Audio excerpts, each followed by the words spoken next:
is, I don't even know. I got a cat. Hello, Sock. Say hi to the camera. Say hi to the camera. No.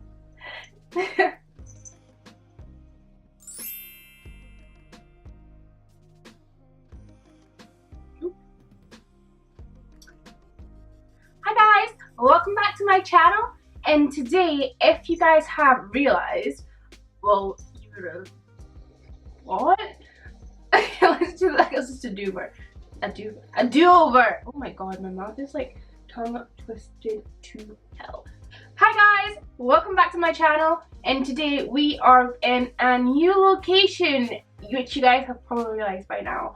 The background is not the same as I normally am, and that is because I have moved houses, basically.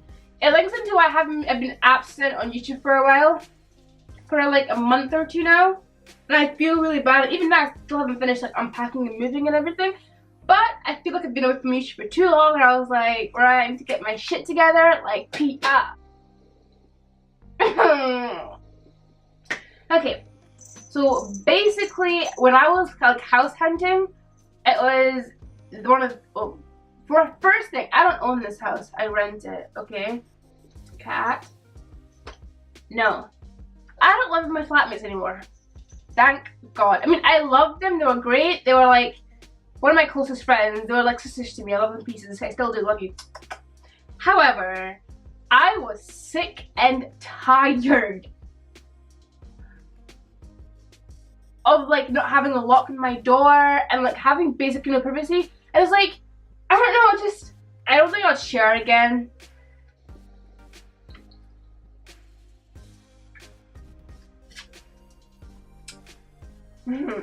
So me and my boyfriend moved in together, and like we found a place. Fucking finally! But when we were looking there were so many things that we wish we knew before we got into that. And it wasn't even my first time like house hunting. Like, I did it last year as well when I moved out of halls, but it was just so complicated. But basically, I have written down 8 things that no one tells you when you are house hunting. So without any further ado, let's get on with this video.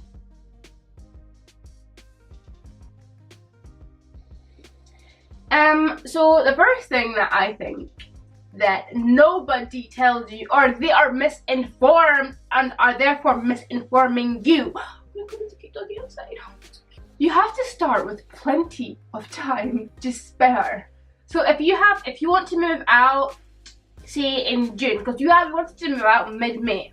That was always the aim, because like my lease ended in the end of May. May 31st was the last day I had to get everything out and be gone. Be gone, bitch! However, I started in March. I finished placement, so I came back from Inverness March the 23rd, 2018. So, the week before I even left Inverness, I was looking for places online. I was booking me some appointments for the Saturday, because I came back on the Friday. And y'all, it took my ass almost 3 damn months to find a place. Maybe that's just me. Maybe I'm just being picky. Like, I don't know, okay? And I'm like sidetracking here. But that week back, for 3 weeks after I came back from placement, I did not have university, because we were like off to like relax and like do all the work I was supposed to do. So I was like doing my uni work placement, which was 34 pages by, no, sorry, 45 pages, sorry, worth of workbook stuff that I just didn't do when I was in placement, because I'm a dumb fuck. So I had to like cram everything in the span of a week. I passed though. Good news, I passed. The God was praying to me, hallelujah, praise the Lord. But the week, 3 weeks basically, the first week, we saw like, I kid you not, like 12 like properties, and there was just something that was off for every single one. And I remember very distinctly, this like agent from other companies that we're going through, she told me straight up, we told her, because when you're first applying for a place or looking for a place, they're like, oh, when's your moving date that you want to be moving in around? I was like mid-May, because that's what I wanted. I kid you not, she was straight up arguing with my ass, and she was like, that's too early. No one would want to wait for you for that long, blah blah blah blah. And I was like, it's not about the landlords here. Like, it's not.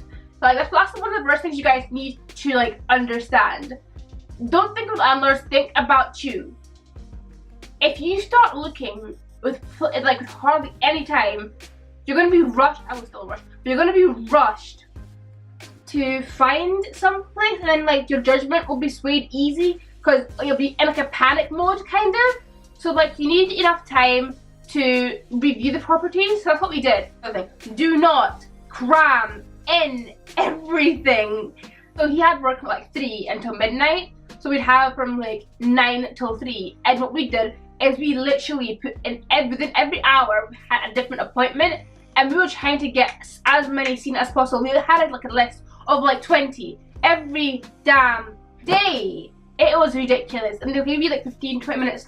We gave ourselves 15-20 minute slots. And that's just not the right way to go around doing it, because you really need to start like, when you go in, you need to like pay attention to what the agents are saying.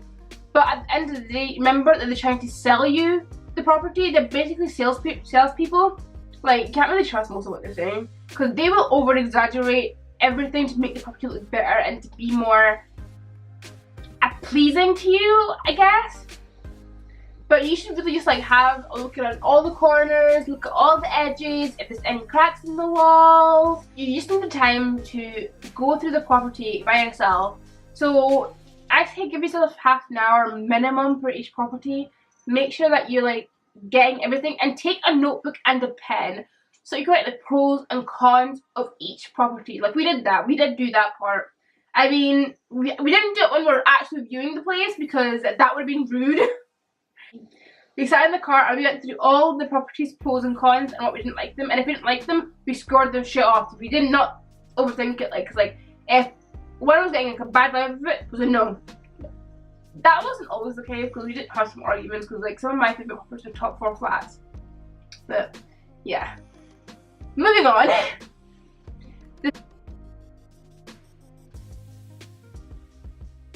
So before you even start looking for a property, have like a list of things. So like what we wanted and needed was 2 bedrooms, but we didn't need 2 bedrooms, but we really wanted it. And that was like a no compromisation thing for us at all, because even though it's only going to be us 2 in the property, and obviously we share a bedroom, the second bedroom we wanted to be a decent size as well, because we wanted it to become a walk-in wardrobe for me, because I have a ridiculous amount of stuff. Like my old room, I'm so sorry I didn't have time to like give you a room tour. I'm not even kidding, my bedroom was probably the same size as like this entire floor. It was huge. I had so much stuff. I own so much stuff. I own over 50 pairs of shoes. Like, let's not even. I am like a serial shopper, and I shop 3 or 4 times a month.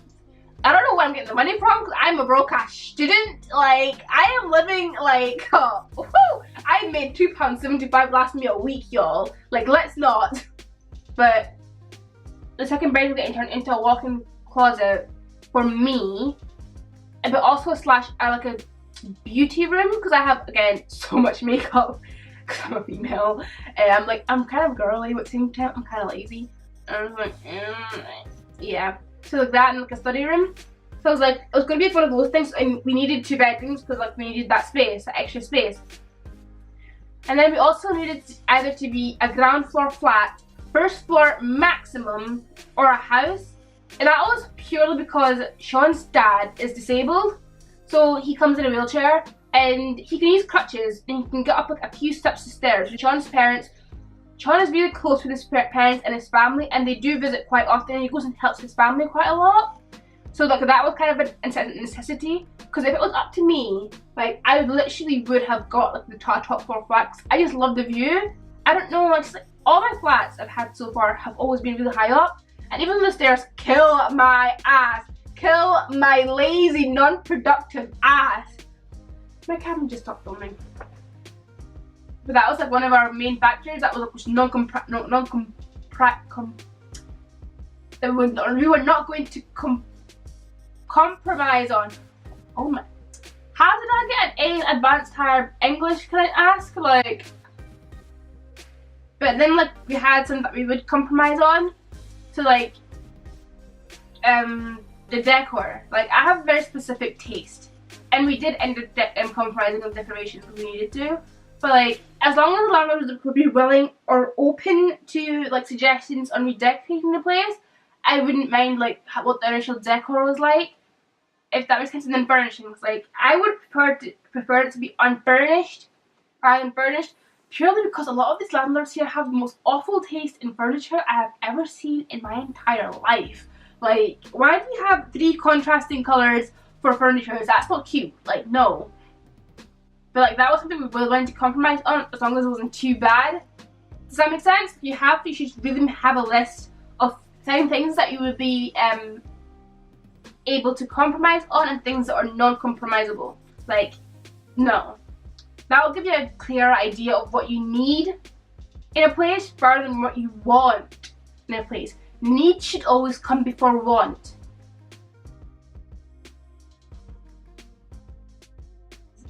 Take more than one person with you. Obviously it was me and Sean at first. And then I realized really quickly that just having 2 of us, like we have different opinions and things. Like we need another opinion and things, because we can be really biased towards the place. And like, and we were, like, there's some properties that we were really, really biased on, and I was like, it's such a pretty place, it's amazing. And then Sean was like, it's in an awful location, there's so many junkies and pedophiles and people that stay here. And I was like, I don't care, it's a really nice place. Like, do you get what I mean? So like, we ended up bringing my friend and Sean's best friend's girlfriend is like one of my best friends. Yo, fucked up, I know. With us, and like she was so helpful. Like she gave us back straight up. She was like, this place is trash, you would not go here, like do not get a place here. Like, I don't know, it was just really like, it was having that fresh pair of eyes. I don't know, it made more sense, and it made things so much more easier and like to like cut off. She'd be like the deciding factor, so not having an even number is an odd number. Do you get what I mean? Search. So like, as I said before, like research the area of like the property is in, like see like if you're a family or if you're going to start a family, like see if you have schools nearby, or like it's common sense kind of stuff that people tend to forget. But like what we did need to know was about the council tax, because in the UK, I don't know about you guys who are not from the UK and that watch my channel, we pay council tax, and that's like based on what the original value of your house would have been in like 19 something, like I don't know. And students don't have to pay it because you're a student and you're broke 24/7. However, Sean's not a student, so we get a 25% discount, but we have to pay it, the council tax. So it goes from like A to E in Scotland, and it goes from like £1,300 a year. That's on top of your like rent. So we had to like budget accordingly, because I was like, we refuse to put anything above the E. Our reasoning was, if it's towards the top end of our budget, then the council tax should be really, really low, so like an A or B. And if it was towards the bottom end of our budget, it could be like a C, or it could be a D or an E. That makes sense, because like an E was like 162 after the deduction. It was stupid high. Like, honestly, I don't know what we were thinking, but that was where we figured it out. So we had to ask and like checked online as well, but not everywhere declared their council tax. Then when they asked, some of the agents didn't even know, and like those are like red signs. If your agent doesn't know like basic information about your property, you should really consider getting a new agent. Like check and ask them how much it is, like monthly on like bills, like average, like when they stay here, or if the tenants stay here, like if they know, or like the rating, because again, like that council tax band, it goes from like A to E or A to H, something like that. Get in contact with some of the tenants. Like some of the properties we saw, there were still tenants in. So we had the opportunity to speak to the tenants like by ourselves, asking them questions about the landlord, how he is, like if he's good at fixing problems, if he's quick with like replying and stuff like that. Because I have had some issues with landlords in the past, but that is a whole other story. If your landlord or your agent can't answer the most basic of questions, you should really be thinking twice. Like, I'm just saying. But you should read the reviews. Read the reviews on the company, on the letting agent, on the landlord, because they are really eye-watering. Like, one of the main reasons we just had to go with a private landlord, either going with agent, like eventually, like finally, it's our final thing, was because we found this amazing property. We loved it to bits. Then we read reviews on the letting agents, and they were awful. Like, we did not see any nice ones. These letting agents only work for the landlords. They will try to scam you out your money. Like, your deposit, you will not get your deposit back. Like, they took £400 off me because they found a stray piece of hair in one of the cupboards. There was dust in the corner, and spent 2 months without any hot water, without any electricity, like no heating. It was winter. Like, that's not okay. Like, you need to like know your stuff so you don't get put in a position where you're stuck, and if something goes wrong, there's no one there to help. Does that make sense? You should really always research before you like sign anything. You can hassle with private landlords. You can hassle and haggle on the price. So like, we did get a few from 650, 660, 700, and 700 down to 625 and 600. But our landlord that we did end up getting was really okay, like lenient, as like in the contract. So as long as we leave the place in like resellable or rentable condition, he doesn't really care what we do the place. So he's actually let us like change the decorations, like paint the walls, and do stuff that most places and letting agents would not have let you, or they would have like taken your entire deposit away. So that was like more okay with compromising. Because when we first got this place, the decorations was questionable. The only reason that actually sold me on this place was his bedroom. But be prepared to like haggle and hassle and try, because like before you have signed anything or put any money down, you can negotiate your terms of the contract with your landlord, and you're supposed to do that as well with your letting agents. However, that's not always possible, because the letting agents do work for the landlords essentially, because they get the big paycheck from the landlords. Like, you get what I mean? Just always think of yourself first. But that is basically it. So if you guys have any other questions or want me to elaborate on anything else, like leave them in the comment box. And don't forget to give this video a like and subscribe to my channel and hit that notification bell, because why not? You're awesome.